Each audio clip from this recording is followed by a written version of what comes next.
Here now, part of it fits into that as an aspect of the teaching medium where people come up for a week and it's a gathering of permaculturalists. But at its core, it's a celebration of being human, and being human in an environment that is a bountiful environment. That if we really truly understand how to create relationship, a sustainable relationship with what's around us, then it's a paradise. Like, what is permaculture? And to me, the word that encompasses it all, it's relationship. That's just, I mean, that explodes, of course, but permaculture is not so much about this thing and that thing, but about how these things relate and how they can relate in that way. That everything operates through relationship, that the world is based on relationship. There's nothing that occurs that isn't, nothing happens that's not an outgrowth of some relationship.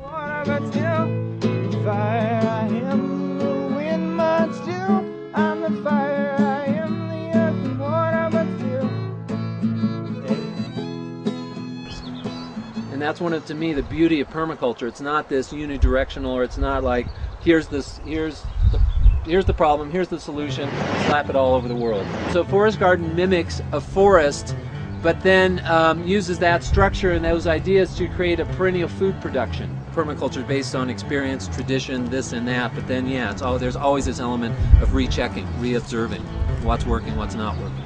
Any more thoughts around forest gardens before we start in the work process? And of course we can keep discussing as we do it. You're here, so it's really awesome.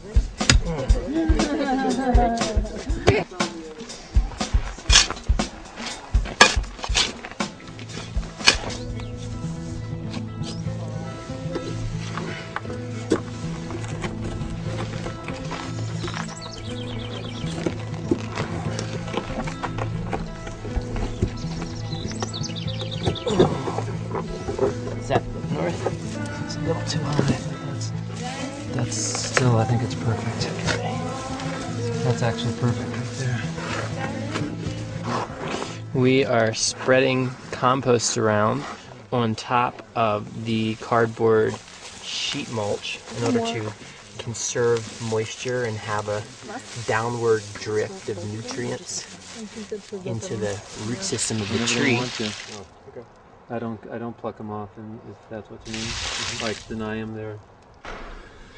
Permaculture is a relational methodology for developing human sustainability, and in that is a way to manifest and build from the understanding that everything is interconnected.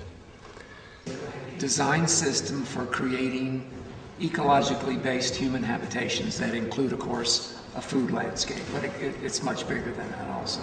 It's a way for civilization to develop and descend its consumption from an unsustainable level to a place where human civilization can sustain its own populations as well as all the creatures on the planet.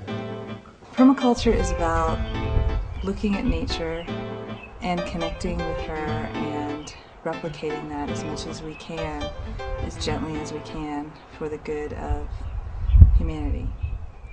A lot of permaculture is really practical skills. They're common sense skills, and we're accustomed to a life where we haven't had to rely on those, but I think that the way that the world is evolving, that we are going to need to really be engaged in those skills. It really is a beauty way. It is really about walking with mindfulness and care for the earth. May all be beautiful behind me as I wander. May all be beautiful above and below as I wander. May my eyes see all the beauty this day as I realize fairly shortly that they're going to need to be able to be very sustainable in and of themselves, in their small community, in their own garden community landscape. We're all products of a culture that puts us into a stupor. All of us grew up in a certain cultural reality, and we think this is real, but so we've really got to wake up out of our cultural stupor. We've got to make a connection between food and ourselves and reality. Most of our food in this culture, it's based on trucking, cheap trucking. So certainly as the fossil fuel prices go up, and they are going to go up and not come down, you know, people will start to think, huh, maybe I should change some of my grass over to garden. You know, I mean, that makes just good sense. We call grass a delinquent landscape, delinquent landscape. So, you know, people are going to have to do that because they're not going to be able to afford the prices that trucked in food is going to be. That's the beginning. You mentioned that permaculture is about permanent agriculture and about permanent culture and designing and building sustainable human settlements, and it's about building community. How we could make this last and be sustainable and feed us for a long, long time. We could just use it up, you know, today with all these crowds of people that have come to the door.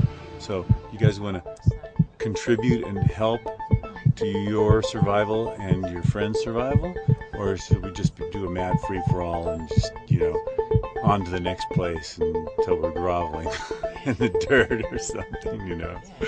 And I'm so aware of what's going around me, and I'm so aware of when I make choices, what falls out from that choices, that I can act with total consciousness, and I can interact with my environment in a way that's sustainable for both of us, because that's what permaculture is about, and that's one thing I love about permaculture. It's not like nature and humans, and let's save nature and screw humans, or let's save humans and screw nature. It's like, no, we're all the same. There's no differentiation between nature and humans.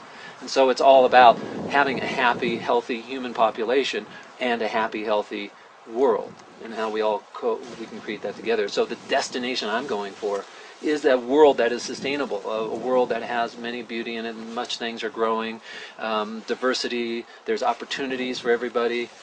Lama is a valid step in the direction of sustainability. You know, every child can eat. I mean, come on. You know, what do I want? I want every child to be able to have go to sleep in a warm, dry bed with a little food in its stomach. You know, and to me, that's not impossible. I mean, that's totally possible. And I don't believe there will ever be a perfect world, and I don't know if I'd ever want to live in a perfect world. You know, I just want people to be able to have freedom and have a full tummy.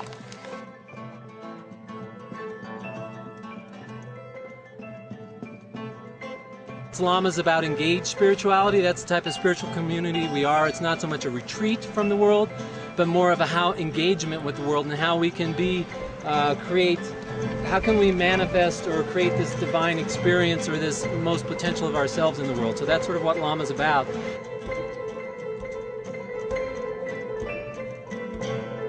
It's through our relationship that we manifest the divine. It's through relating to others and the type of relationships we create in our community that manifests or brings out this aspect of divinity. And to me, that's why permaculture and spirituality are so linked, because it's all about relationship.